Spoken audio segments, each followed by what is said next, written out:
¿Qué tal? Bienvenidos, espero estén teniendo un excelente día.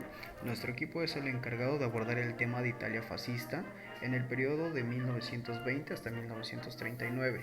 Está conformado por Rubén Ramírez Torreblanca, Reina Fabiola Arenas Pantaleón, Lilia Sofía Ulloa Gamero y su servidor Giovanni Israel Rebolledo Alonso. Bien, vamos a iniciar con el primer autor, el cual su nombre es Giovanni Gentilini, el cual fue considerado como el padre del fascismo. Él nace el 30 de mayo de 1875, fue un filósofo idealista neohegeliano. Esta filosofía es el sistema de lo absoluto, que también se le llama idea. Se manifiesta evolutivamente bajo las formas de naturaleza y de espíritu. También fue educador y político fascista italiano. La doctrina de la filosofía hegeliana del autodenominado filósofo del fascismo sirvió de base para el fascismo italiano y fue coescritor de la doctrina del fascismo junto a Benito Mussolini. Sus ideas además supusieron el resurgimiento del idealismo hegeliano en la filosofía italiana y también propuso la aparición de una nueva corriente filosófica basada en sus teorías denominada idealismo real y ha sido descrito como el extremo subjetivo de la tradición idealista. Llegó a desempeñar varios cargos políticos durante el fascismo en Italia, entre ellos senador permanente y ministro de Educación Pública, siendo el cerebro detrás de la gran reforma educativa del fascismo conocida como la Reforma Gentili. Esta reforma consiste en el sistema de enseñanza secundaria que tuvo un impacto duradero en la educación italiana. En 1925, Gentilini dirigió dos comisiones de reforma constitucionales que ayudó a establecer al Estado corporativo del fascismo. Se había a servir como presidente del Gran Consejo de Educación Pública en el año 1926 hasta 1928. En 1932 cabe resaltar que se publica en la Enciclopedia Italiana el artículo Fascismo, atribuido al propio Mussolini, en el que describían los rasgos característicos del fascismo italiano en el momento. Gentilini se convirtió en un miembro de gran importancia dentro del Consejo de Mussolini y se mantuvo a su lado después de la caída del gobierno en 1943. Se estableció el apoyo de Mussolini Republic del Solo, que consistía en un estado títere de la Alemania nazi. A pesar de que Gentilini había criticado sus leyes antijudías, terminó aceptando un puesto en su gobierno. Gentilini fue el último presidente de la Real Academia de Italia en 1943 hasta 1944, el cual fue la fecha de su fallecimiento, atribuido a un grupo de antifascistas partidarios que lo asesinan.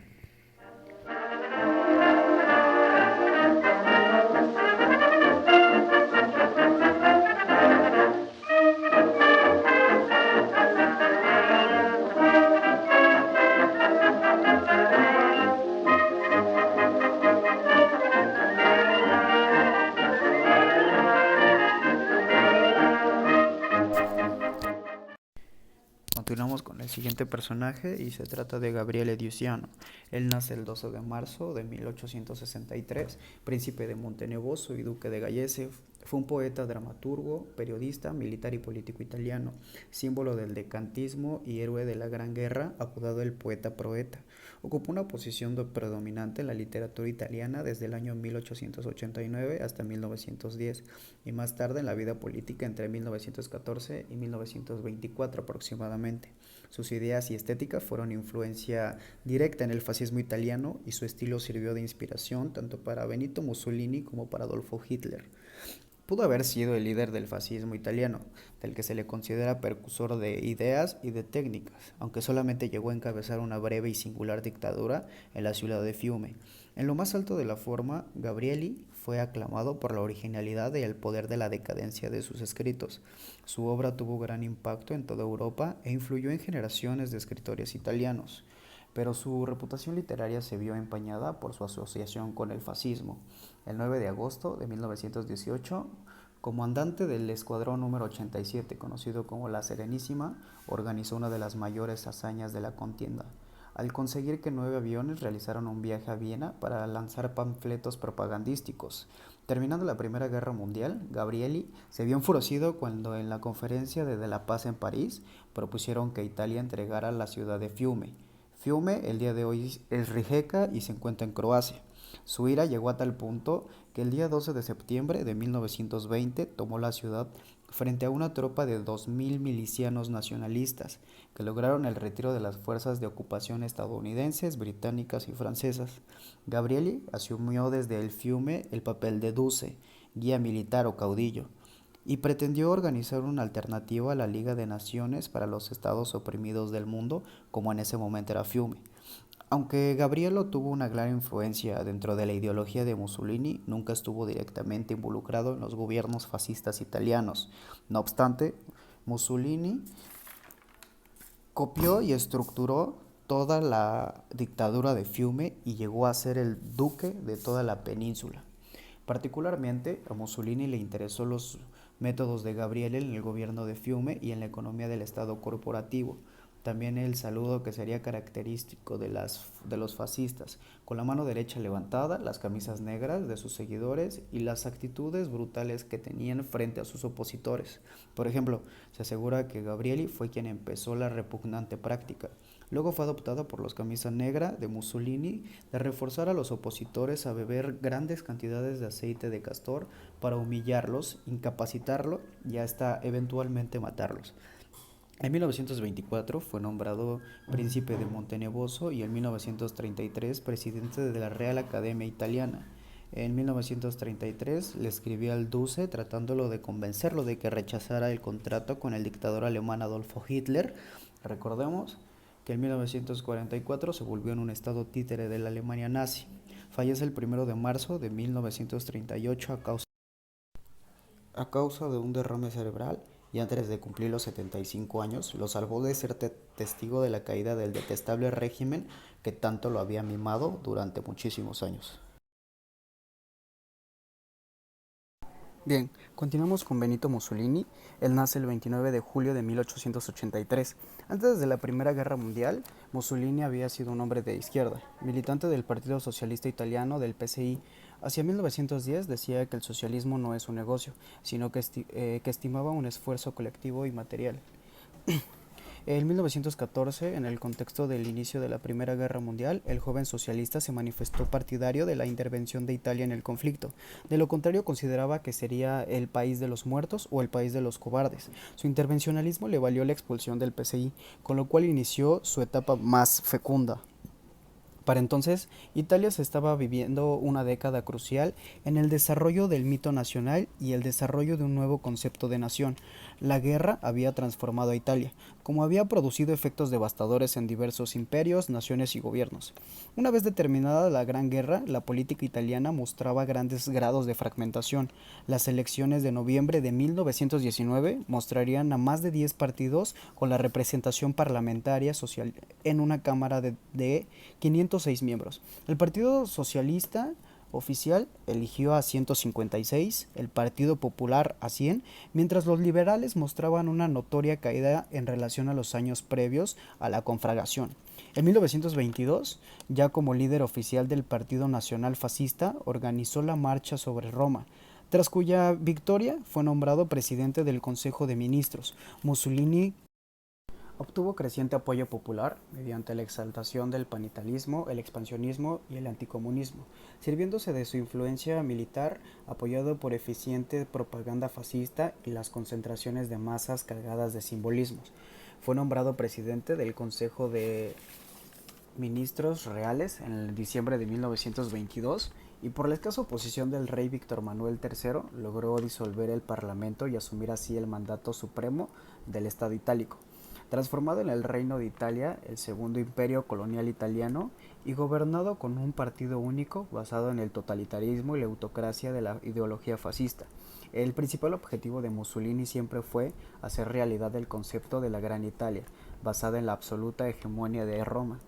En el mar Mediterráneo, su política tanto como interior y exterior tenía el objeto de dotar a la Italia de gran poder. El fascismo había llegado al poder gracias al apoyo de los ambientes conservadores en ese momento, principalmente de latifundios agrícola, y se reforzó gracias a su capacidad de presentarse como núcleo central de un bloque de orden conservador, capaz también de defender a la burguesía nacional de los peligros demócratas representados sobre todo por los socialistas.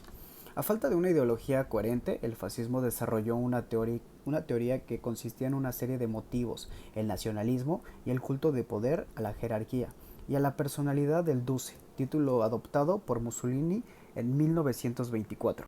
El nuevo gobierno encontró en los escuadristas, milicias voluntarias para la seguridad nacional, una fuerza que impuso por la violencia y el terrorismo sus oposiciones en campaña para las elecciones de abril de 1924, en las que el Partido Nacional Fascista obtuvo el 69% de los votos emitidos a partir de ese momento. La violencia política fue un aumento y gradualmente. Benito Mussolini se erigió como único poder, aniquiló cualquier forma de oposición y acabó de transformar su gobierno en un régimen dictatorial. Tras ser ilegalizadas en 1925 todas las fuerzas políticas, a excepción del Partido Nacional Fascista, el proceso de fascitación del Estado culminó con las leyes de defensa de noviembre de 1926. El régimen impuso una estructura social de corporaciones que anulaba los derechos individuales y que le otorgaba al Estado todo el control, tanto como trabajo, vida económica y el ocio estaba regulado por el gobierno, a lo que se unía la paramilitación de la sociedad, los actos propagandísticos de masas, el control de medios de comunicación y la educación de los niños bajo un credo fascista. Recordemos que Giovanni Gentili tuvo mucho que ver en la educación italiana de ese momento. Pero tampoco en el tejido productivo se dieron cambios del fondo. El poder económico se mantuvo en manos de quien ya lo poseía antes de la Primera Guerra Mundial y el corporativismo quedó reducido en una ideología de fachada, apoyado por un amplio sector de la población y con la balanza a su favor de aquel eficaz aparato propagandístico. El régimen fascista realizó fuertes inversiones en infraestructura, pero en líneas generales el fascismo matizado en lo económico por un fuerte intervencionismo estatal y una tendencia a la autarquía que se acentuó tras el crack del 29. Fue incapaz de proporcionar a lo largo de las décadas del 20 y el 30 el pretendido y proclamado proceso material, el cual demandaba a los italianos el sacrificio de la vida individual. Tras la llegada de Adolfo Hitler en la Alemania, Mussolini fue acercándose al nazismo. De hecho, el dirigente nazi se había inspirado en sus ideas y ambos líderes se admiraban mutuamente. Tras un primer tratado de amistad en 1936, la alianza entre Roma y Berlín quedó firmemente establecida en el Pacto de Acero de 1939. Hitler y Mussolini brindaron abiertamente apoyo militar al general Francisco. La agresiva política expansional de Hitler provocó finalmente la reacción francesa y británicos, que declararon la guerra a la Alemania tras la ocupación de Polonia. Liberado por paracaídas alemanes el 12 de septiembre de 1943, todavía creó Mussolini una república fascista en territorios controlados por Alemania y en el norte de Italia, la República del Salo, así llamada por la ciudad en la que el gobierno tenía su sede. Recordemos que fue un estado títere de la alianza nazi. En los juicios de Verona, Mussolini hizo condenar y ejecutar a los miembros del Gran Consejo que habían promovido su destitución del gobierno fascista. Entre ellos su propio yerno, Ciano. El avance final de los aliados le obligó a emprender la huida a Suiza. Intentó cruzar la frontera disfrazado de alemán, pero fue descubierto en Dongo por miembros de la resistencia el 27 de abril de 1945, y al día siguiente fue fusilado con su compañera Clara. Sus cadáveres fueron expuestos para escarnio público en la plaza de Loreto, en Milán.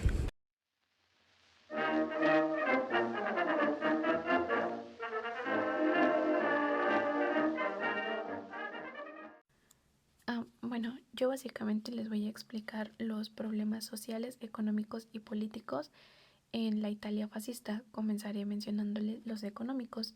La crisis que surgió durante este periodo fueron causadas por las industrias armamentistas que crearon guerras y conflictos para de esta manera poder vender y obtener ganancias y poder. Estos motivos mostraban la tendencia de la industria, que era generar nuevas necesidades a la población. La población para ese entonces estaba dividida su tendencia política y económica entre fascistas y socialistas, que para esto Mussolini, junto con otros fascistas como Roberto Farrinazzi, reprimieron los movimientos católicos y socialistas de la región. Ya para 1925, consolidado su poder, tenía el apoyo de la clase media y básicamente Mussolini quería renacer la nueva Italia y la gente estaba de acuerdo con que era el más indicado, ya sea por temor que había dejado la Primera Guerra. Lo que él quería hacer era una reconstrucción económica para de esta manera ganar al pueblo. Comenzó haciendo obras públicas, tratando de levantar a Italia, sobre toda la crisis que había dejado ya la guerra en varias ciudades.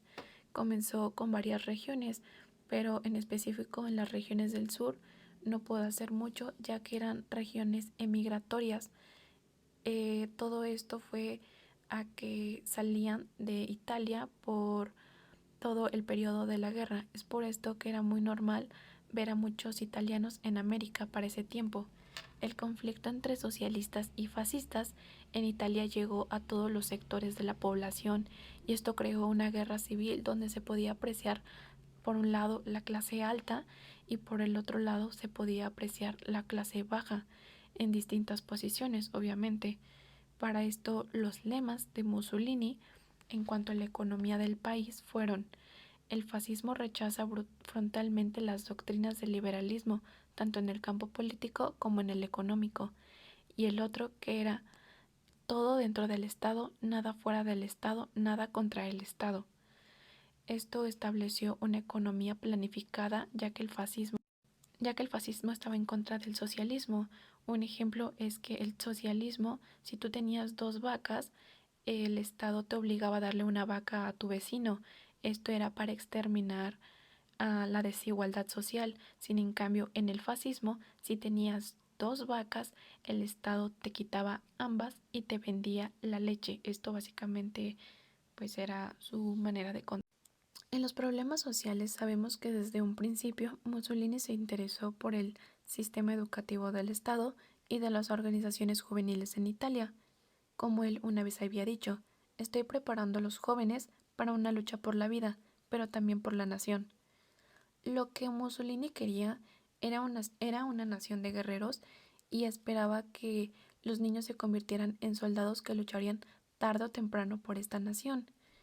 Mm, por otro lado, la Italia fascista contaba con una organización muy reconocida que era la Ópera Nacional Balila, ONB, que en sus inicios su objetivo era el de una institución cultural, pero con el tiempo terminó siendo un grupo paramilitar encargado del entrenamiento militar con beneficios para el ejército italiano. El adoctrinamiento y el mensaje que se le daba a estos niños era que ellos iban a ser los fascistas del mañana. Y bueno, a lo largo de los años, la ONB fue la única organización legal de este país, puesto que el régimen había ilegalizado demás organizaciones. El vestuario que portaban los niños eran camisas negras en honor a los Black Shirts, que más adelante les explicaré qué eran. Y bueno, eran camisas negras y portaban pantalones color verde oscuro y con pañuelos azules sobre el hombro. Y la Italia fascista contaba con 3 instituciones, que la primera eran los hijos de la loba, que eran niños de 6 a 8 años de edad, los Balila, que eran niños igual de 8 a 14 años de edad, y los vanguardistas, que eran ya jóvenes de 14 a 18 años de edad. Y por último estaban las jóvenes italianas, que eran mujeres de 13 a 18 años de edad, más o menos. Lo que se les impartía en esto eran valores mmm, patrióticos, y en la cuestión masculina aspiraban a la militarización en un régimen. Por otro lado, en la rama femenina se les instruía más el hogar y la familia, ya que la tarea de las mujeres era casarse y tener hijos. Y bueno, entre más hijos tenían, era mucho mejor, ya que para 1927 uh, tenían que pasar de 40 millones de habitantes a 60 millones. Y para esto eh, hicieron una batalla de nacimiento que fue por parte de Mussolini, que lanzó una campaña. Y bueno, desde mi punto de vista aquí podemos ver un problema económico, puesto que las familias numerosas tenían beneficios fiscales, en cambio pues los solteros fueron los más afectados por los altos impuestos y tomaron estas medidas para que la población. En 1929, la política exterior de Mussolini estuvo subordinada a la política interna y financiera por dos motivos principales. El primero fue subjetivo, o sea, por la necesidad del duce de enfocarse primero en fortalecer su poder interno y de armarse de herramientas e instituciones necesarias para tener una política exterior más dinámica y fluida. Y el segundo fue por la inmovilidad del panorama internacional que no permitió tomar decisiones distintas a las que ya se tomaban en ese entonces. Esto desarrolló la política exterior del primer gobierno de Mussolini, sobre el cual tenía muchos problemas, por así decirlo, ya que la mayoría de las personas de la economía italiana consideraban que la política exterior era un problema distante y de menos importancia. Para que se me entienda mucho mejor, la política externa de Mussolini nos muestra costados distintos después de la Primera Guerra Mundial de 1914 a 1918 y a partir de la crisis de los 30, las potencias como Francia y Gran Bretaña trataron de detener el expansionismo territorial. En cambio, Italia era todo lo contrario, pues este pretendía anexar territorios para convertirlos en colonias y de esta manera atacar a los países más débiles e incorporarlos como colonias. La, la política exterior fue tan agresiva que llevó a invadir a Etiopía y esto provocó grandes conflictos internacionales. En 1922, por ejemplo, el partido de Mussolini, junto con otros de sus seguidores en la conocida Marcha sobre Roma, fue un intento de tomar el poder, el cual marcaría el final del régimen parlamentario y el principio del fascista. El duque partió con 40.000 de sus camisas negras con el fin de presionar al rey Víctor Emanuel III para que le permitiera encabezar el gobierno italiano. Y bueno, el rey Víctor Manuel III no tuvo ningún inconveniente con esto, ni mucho menos otras personas, como que estaban a favor de que Mussolini tomara el poder. Y esto aceleró sus planes de invasión, ya que Mussolini quería presentar a la Italia como un país civilizado y su primera adquisición imperial en mente fue la de Abisinia, que es conocido como Etiopía, y en 1934 Italia ya contaba con colonias en fronteras de Abisinia y esto provocó enfrentamientos y bueno, cada ciertos enfrentamientos Mussolini mandaba cada vez más refuerzos hasta 1935 que el ejército italiano invade Abisinia desde Somalia y el ejército de Abisinia tenía desventaja pues la Italia fascista contaba con tanques. Los italianos contaban con tanques de guerra y artillería y después de 6 meses Abisinia ya había sido invadida por completa y el emperador de Abisinia se vio obligado a exiliarse y este huyó a Inglaterra. Sin embargo, para 1940 él volvería de nuevo a su país gracias a las tropas británicas y bueno, estos serían algunos de los problemas sociales, económicos y políticos dentro del periodo del fascismo.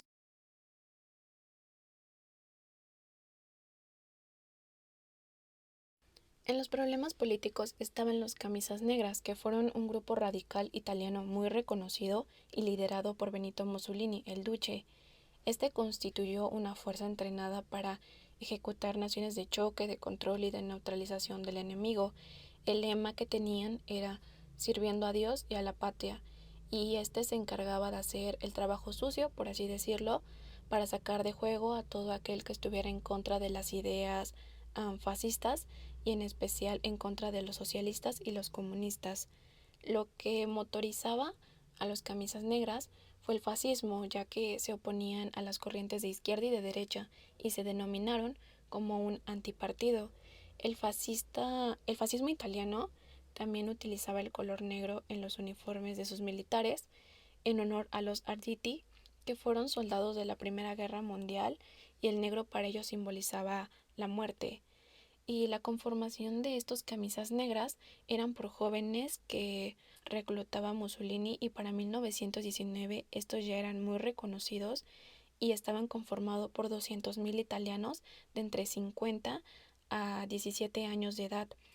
Entonces estaban conformados por clases bajas de campo y de ciudad.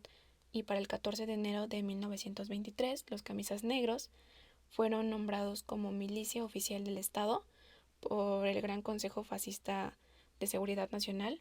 Sin embargo, el 25 de junio de 1925 se le pidió abandonar sus modos violentos que tenían, pero bueno, los camisas negras hicieron caso omiso a esto y siguieron con sus maneras. El, por otro lado, la, la palabra fascismo deriva de fases, y el emblema original fue de fases, y se trataba de unas varas atadas y sujetadas a una hacha, que esto representaba el poder sobre la vida y la muerte. Cabe mencionar que este símbolo ya había sido utilizado por otras organizaciones políticas italianas, que fueron las socialistas y las nacionalistas, y esto representaba la toda unión. Sin embargo, este emblema para los fascistas era de que una sola rama era muy difícil de romper. Sin embargo, un manojo de ramas es casi imposible de romper. Entonces, pues más que nada el emblema era esto, la unión de todas las fases.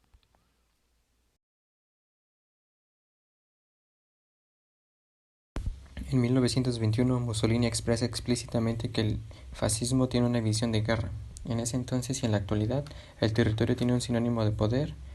Todo sentido de deseo y control es una expresión humana, dentro de la autoridad y el fascismo de la territorialidad que se practica a través de la violencia, el control y las ansias exclusivas para muchos. Con el ascenso de Mussolini al poder en 1922 y su política agresiva y militarista hacia 1926, con el establecimiento del protectorado sobre Albania, colocaba a Italia en una posición privilegiada en el mar Adriático. Más tarde, según Mussolini, decía que Italia había coleccionado desiertos con la guerra de Etiopía, e Italia había adquirido territorios superpoblados como áridos y difíciles de pacificar. En Libia se había hecho un máximo esfuerzo con el proconsulado Italo Balbo, que había emprendido una grandiosa política de obras públicas y de establecimiento de familias campesinas procedentes de la monópoli, pese a las considerables inversiones cuyos gastos coloniales habían pasado de 107 millones de libras en 1921 a 530 en 1930.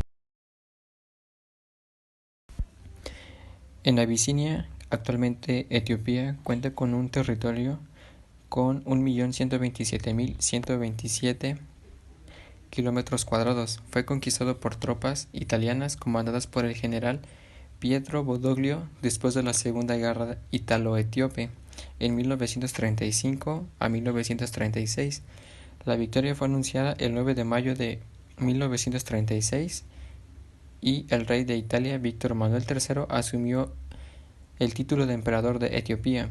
Mussolini, el fundador del imperio, y a Badoglio fue concedido el título de duque de Addis Abeba.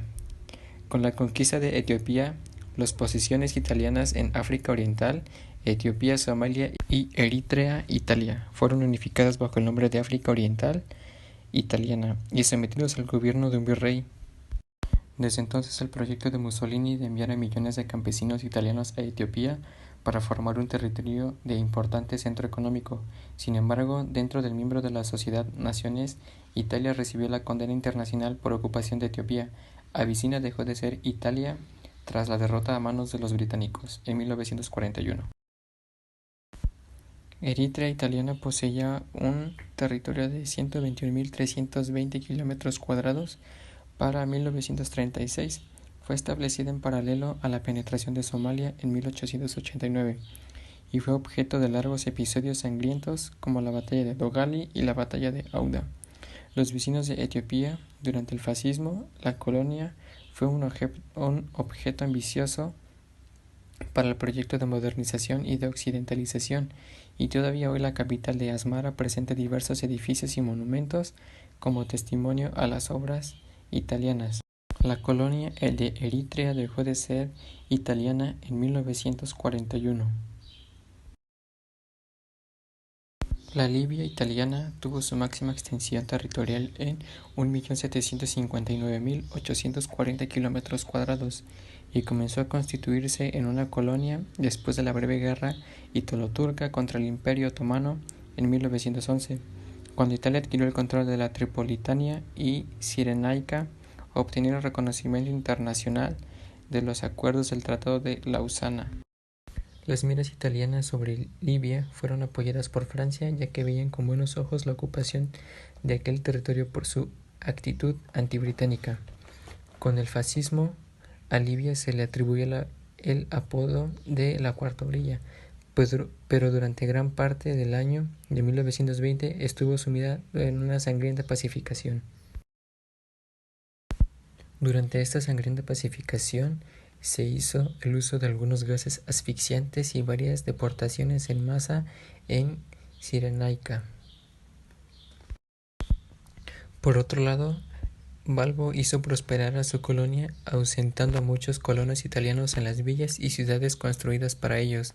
En 1940 había casi 120.000 italianos en Libia, o sea, el 13% del total de la población.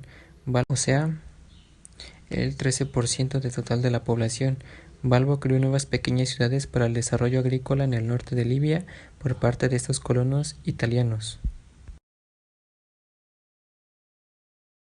Italia perdió el control sobre Libia cuando las fuerzas italo-alemanas se retiraron de Túnez en 1943. Después, al final de la guerra, Libia fue devuelta a protectorado italiano brevemente y obtuvo definitivamente su independencia en 1951. Somalia italiana llegó a poseer 501.000 km².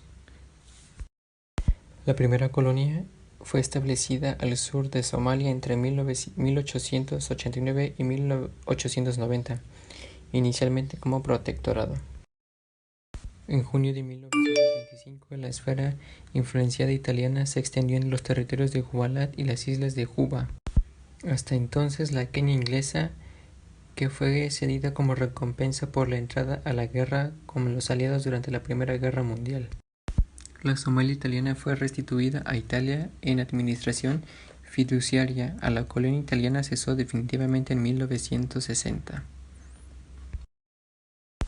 La concesión en Tientsin fue la mayor que tuvo Italia en China.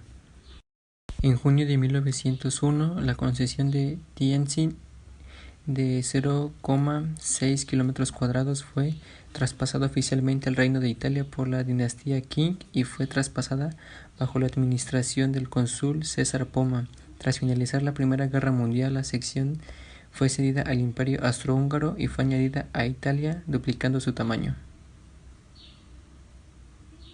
La concesión en 1918 se convirtió en un cuartel de Legión Italiana Redenta, una legión italiana conformada por tropas italianas y redentistas y el Imperio Austrohúngaro. En 1939, Albania fue ocupado militarmente como base, ya que ese se regía bajo la política italiana a cargo de Mussolini. Aprovechándose del poder que tenía Mussolini, empezó a ser un contrapeso con la cada vez aún más y el Imperio Austrohúngaro.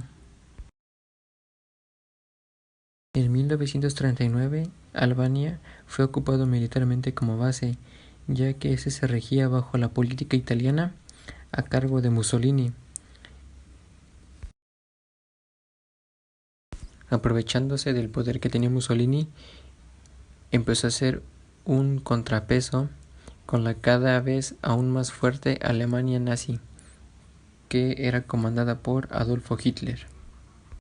Dadas las cosas a las que estaba haciendo Mussolini, el rey albanés se refugió en Londres el 7 de abril de 1939. La resistencia contra la ocupación de Italia fue muy esporádica al inicio de la ocupación, pero se hizo más violenta y organizada en 1942 y en 1943. En el verano, la mayor parte de las montañas del país estaban hecho bajo el control directo de la resistencia albana dirigido por Enver Hoxha. En septiembre de 1943, después de la caída de Mussolini, el control italiano sobre Albania se desvanece y el mando político es asumido transitoriamente por guerrilleros albaneses, que fueron después asesinados pocas semanas después por las tropas de Alemania nazi, que instauraron un régimen de ocupación hasta noviembre de 1944.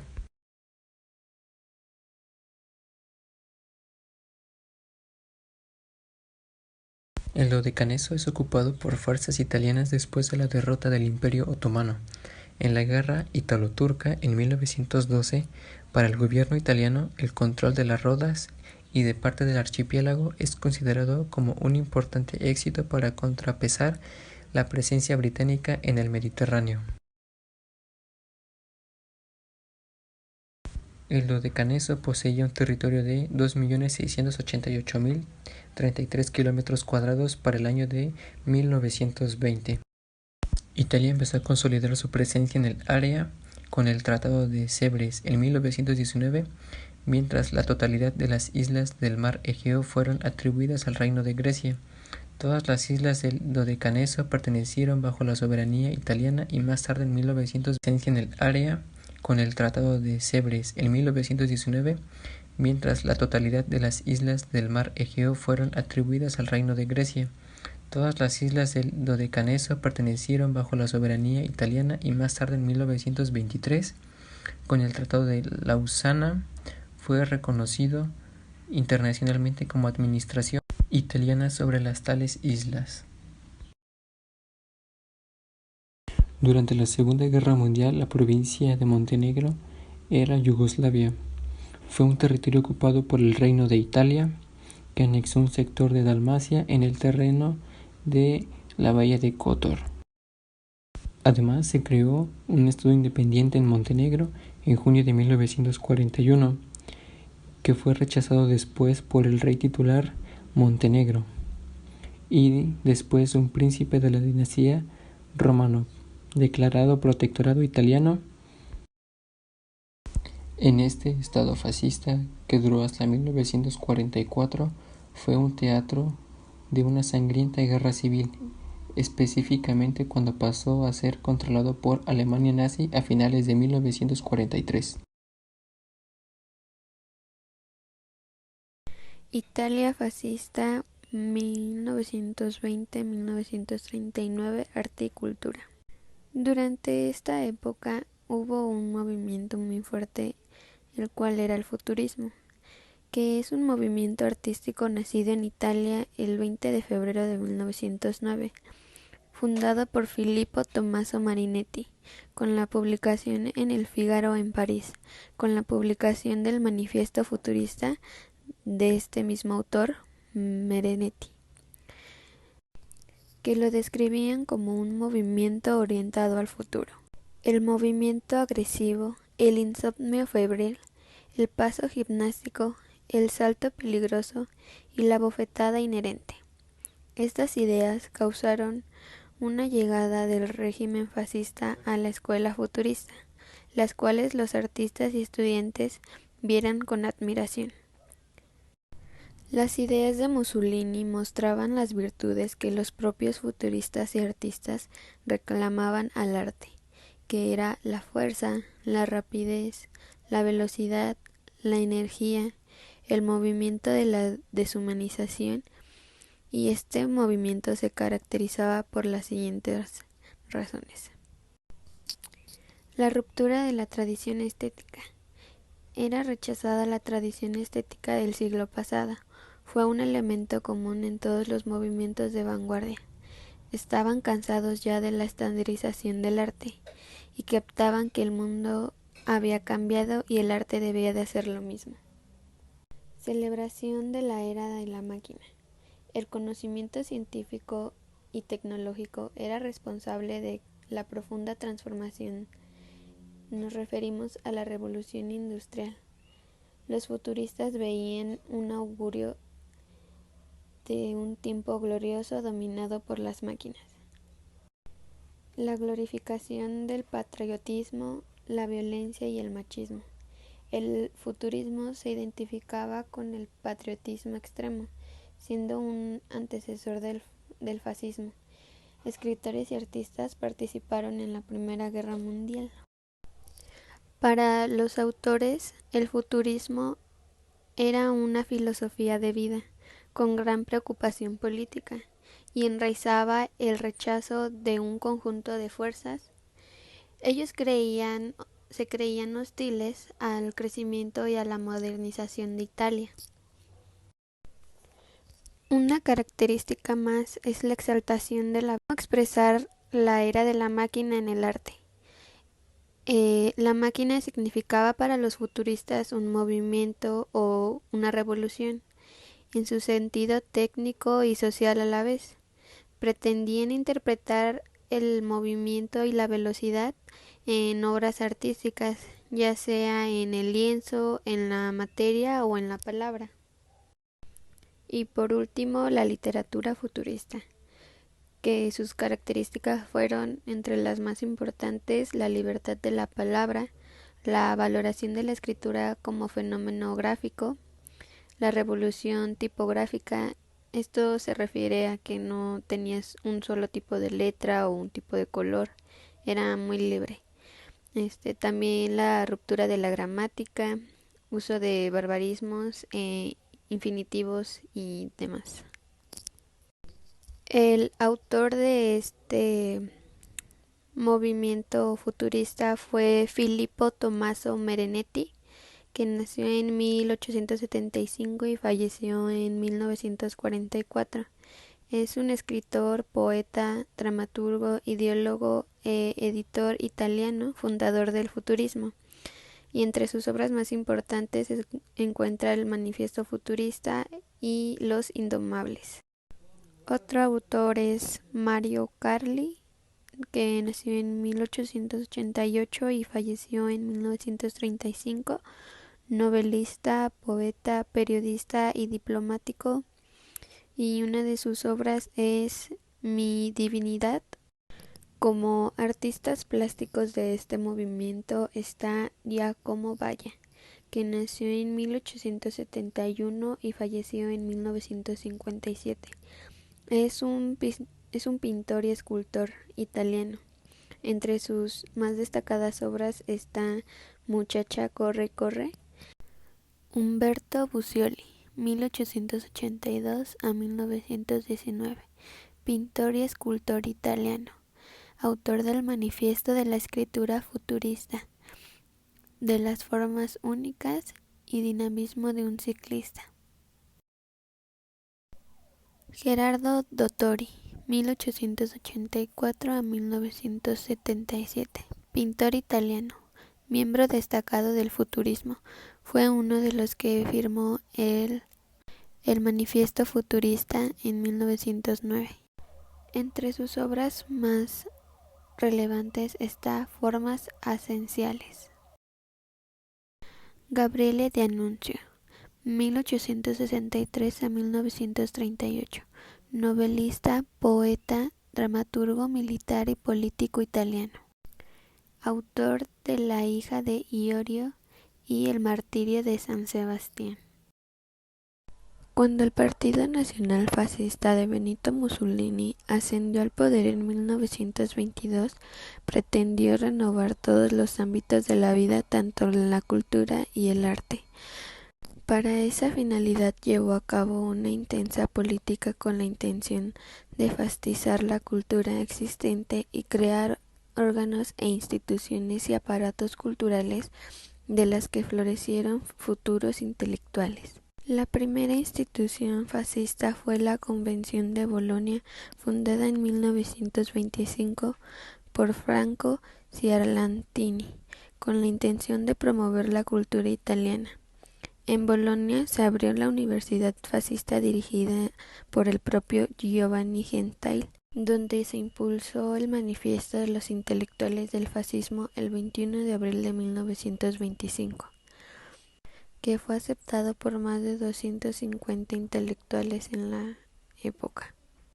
Giovanni Gentili fue un filósofo, idealista, educador y político fascista italiano. Su doctrina filosófica hegeliana, autodenominó filósofo del fascismo, sirvió de base para el fascismo italiano. Fue uno de los escritores de la doctrina del fascismo junto a Benito Mussolini. El 1 de mayo de 1925, Benedetto Croce, filósofo, crítico y literario italiano, publica el Contramanifiesto, que fue aceptado por muchos intelectuales en Italia y el resto del mundo, proponiendo una neutralidad filosófica que separa a la cultura de la política. Se refiere a que el arte, la literatura y sobre todo la ciencia deberían de ir separados de la política. En junio de 1925 se creó el Instituto Nacional Fascista de Cultura, dirigido por Giovanni Gentili, con el objetivo de controlar y defender los ideales fascistas. Se crearon revistas a nivel nacional, como Educazione Fascista, para hacer llegar más fácilmente la ideología cultural fascista italiana. Se crearon más revistas y obras que promovieron esta ideología y que tenían importancia para la fascistación de la cultura. Una de las obras más importantes es la Enciclopedia Italiana, editada por el Instituto Giovanni Treccani. Existían también autores que solo exponían su opinión, como la crítica fascista y el primato fascista. Otras obras importantes para este movimiento fue Giornale, crítico de la filosofía italiana, Nuovi studi di diritto y Economía e política de los escritores. Una vez que la cultura estuvo fascizada, se pudo llegar a implementar en todo el país la nueva ideología del recién fundado Imperio Italiano. A partir de entonces, la cultura tuvo que competir en 8 frentes distintos: la sociedad, la ciudad, el arte, el deporte, los medios de comunicación, la universidad, la raza y la juventud.